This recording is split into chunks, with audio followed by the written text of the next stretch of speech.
लेकिन इधर की जो घटनाएं बढ़ी जिसमें लोग अनावश्यक अपने लाइसेंसी या गैर लाइसेंसी हथियार से बिना कारण हवाई जो फायरिंग कर देते हैं या उसको लहराते हैं, उसको भी उस श्रेणी में रखा गया कि ये भी एक अपराध है और आर्म्स एक्ट में धारा समावेश की गई 25 सबसेक्शन 9। उसके बाद से ही हम लोगों ने आदेश निकाला था, बिहार पुलिस का स्थायी आदेश संख्या 3 है, जिसमें यह प्रावधान किया गया कि सभी जो थाना अध्यक्ष उनको जिम्मेवारी दी गई थी कि वो अपने जो भी थाना क्षेत्र में जितने भी मैरिज हॉल है या जहां पर इस तरह के समारोह होते हैं, विवाह भवन है, उनकी सूची संचालित करेंगे और उनके साथ बैठक करेंगे।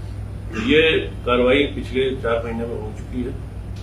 आज इस बैठक आज आप लोग बुलाने का पर्पज केवल ये था कि अब जो शादी का सीजन है वो 23 तारीख से शुरू हो रहा है, तो उसके बाद से आपके माध्यम से इसको केवल मैं रिट्रेट करना चाहता हूँ। ये आदेश निकला था 27 जून को और उसके बाद जो आंकड़े आए उसमें इस आदेश के बाद से गिरावट देखी गई है, तो वो आंकड़े भी मैं आपके साथ शेयर कर दूंगा। और आपके माध्यम से एक अनुरोध यही रहेगा दोबारा कि जो एक घोषणा पत्र हमने इस आदेश में बनाया था उसको जो उभय पक्ष से यदि शादी होती है तो उभय पक्ष उसको करेंगे, लड़की वाला हो या लड़के वाला हो, और जो ऑर्गेनाइजर उसकी भी एक जिम्मेदारी इसमें फिक्स की गई थी कि इस तरह के विवाह में या इस तरह के कोई बर्थडे का आयोजन हो या तिलक सेरेमनी हो, उसमें किसी तरह का कोई भी हथियार लेके नहीं आएगा, और यदि लेके आता है लाइसेंस हथियार है और उसको विधिवत रूप से अधिकृति मिली हुई है तो उसका किसी तरह का कोई दुरुपयोग नहीं करेगा।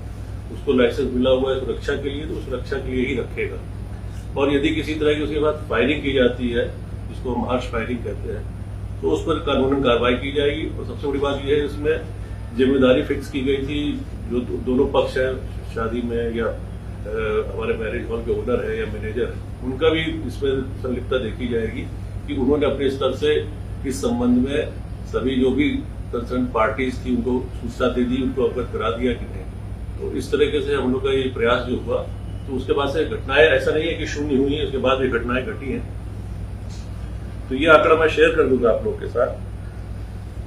6 महीने में कुल 68 केस हुए थे, जब मतलब 6 महीने इस साल के 1 जनवरी से लेकर 30 जून तक। और ये आदेश 27 जून को निकला था, तो उसके बाद से समझिए 1 जुलाई से ही प्रभावी हुआ 2-3 दिन के बाद। तो उसके बाद से पिछले 5 महीने में मात्र भी 18 केस हुए हैं।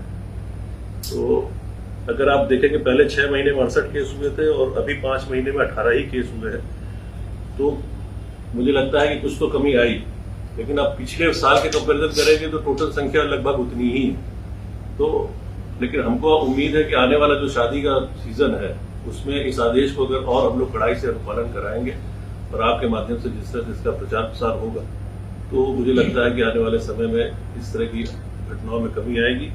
हमने कार्रवाई भी की है, जो भी घटनाएं घटी हैं उनमें अरेस्टिंग भी की गई है। टोटल इस साल तक 100 लोगों की गिरफ्तारी की गई है और हथियार भी करीब 12 से 13 हथियार जब्त किए गए।